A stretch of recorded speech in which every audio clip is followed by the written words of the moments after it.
Good morning student. आज हम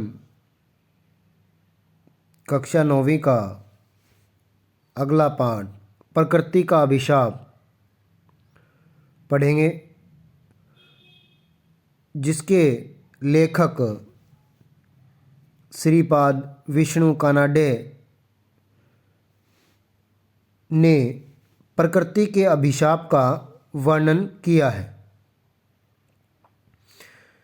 इसमें लेखक ने सूर्यदेव, रश्मि देवी, वन देवी, जल देवी, पवन देवी, बुद्धि देवी तथा प्रदूषण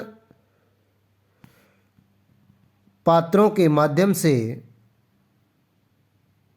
मानव को सावधान किया है कि यदि मनुष्य प्राकृतिक साधनों के प्रयोग में सावधानी नहीं रखेगा तो इसके बहुत ही बुरे परिणाम मनुष्य को भुगतने पड़ेंगे। मंच पर एक विशाल सिंहासन पर सूर्यदेव विराजमान हैं और जो रश्मि देवी है वो सिंहासन के पीछे खड़ी है। सूर्यदेव थोड़ी चिंतित मुद्रा में सौर जगत के विशाल कुटुंब का मतलब होता है परिवार में पृथ्वी ग्रह के प्रति चिंता करता है।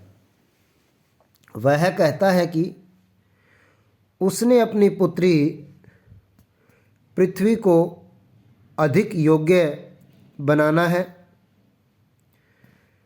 इसकी गोद में अनेक जीव जंतु, पेड़ पौधे हैं, पनप सकते हैं। पनप सकने का मतलब जन्म ले सकते हैं। इतना ही नहीं, मानव भी पृथ्वी पर ही रहता है। यह अपने मस्तिष्क के बल पर पृथ्वी का स्वामी का मतलब राजा और अनोखा है। रश्मि देवी सूर्य को कोई चिंता न करने का आग्रह करती है। वह सूर्य को बताती है कि वह जो धरती है उसका भ्रमण करके आई है, उसका हाल अच्छा है। मानव ने बहुत प्रगति कर ली है। उसने बड़े बड़े नगर बसा लिए हैं। वह उन्नति के शिखर पर पहुंच गया है। तभी पवन देव का प्रवेश हुआ। उसने बताया कि पृथ्वी पर मानव ने उन्नति नहीं की है, बल्कि वह तो पतन के गड्ढे में गिरने वाला है। और जो जलदेवी है वो आकर कहती है कि ऐसी उन्नति का कोई लाभ नहीं है जिससे उसे अशुद्ध जल पीकर बीमारियों का शिकार होना पड़ रहा है। वन देवी प्रवेश करती है। वह बताती है कि असाधारण प्रगति के कारण मानव के समक्ष का मतलब सामने विषैला भोजन खाकर आत्मघात करने के अलावा कोई चारा नहीं रहेगा। सूर्यदेव सबके चेहरे देखता है। पवन देव उनसे हाथ जोड़कर क्षमा मांगते हैं। पवन देव उनको नमन करता है। उसके बाद जल देवी, वन देवी सभी उनको प्रणाम करते हैं। सूर्य उनसे अचानक आने का कारण पूछते हैं। पवन देव, जल देवी आदि सभी सूर्यदेव को बताते हैं कि पृथ्वी संकट में है। वन देवी ने बताया कि प्रदूषण रूपी महादैत्य हम लोगों को दिखाई नहीं देता, परंतु धीरे धीरे पृथ्वी के वातावरण को जहरीला बना रहा है। वन देवी ने बताया कि इस राक्षस का जन्म औद्योगिक क्रांति से हुआ है, यानी अधिक से अधिक जो उद्योग है वो लगने से हुआ है।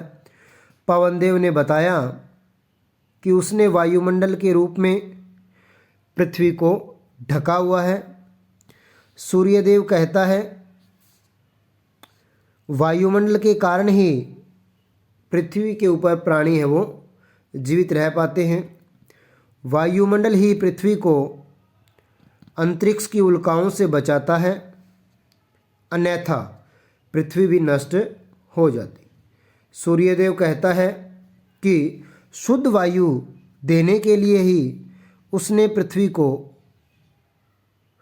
वायु के अथाह समुद्र में डुबो दिया है, और जो मानव है वो इसका प्रत्यक्ष उपयोग भी करता है।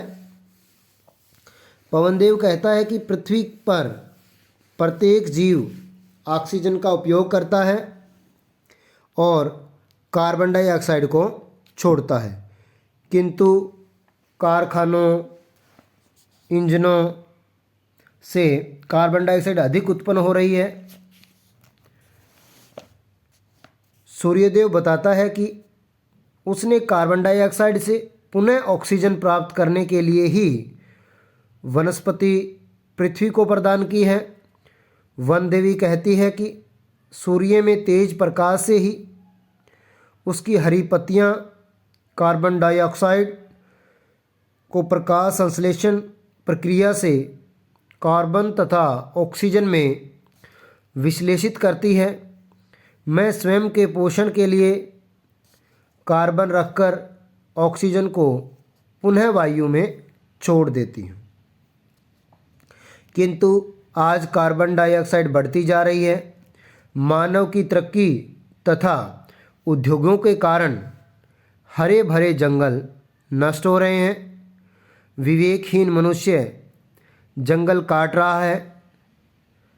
शहरीकरण के लिए जंगल काटे जा रहे हैं। इसका मानव जीवन पर बुरा प्रभाव पड़ता है। तो स्टूडेंट आज इतना ही पढ़ेंगे।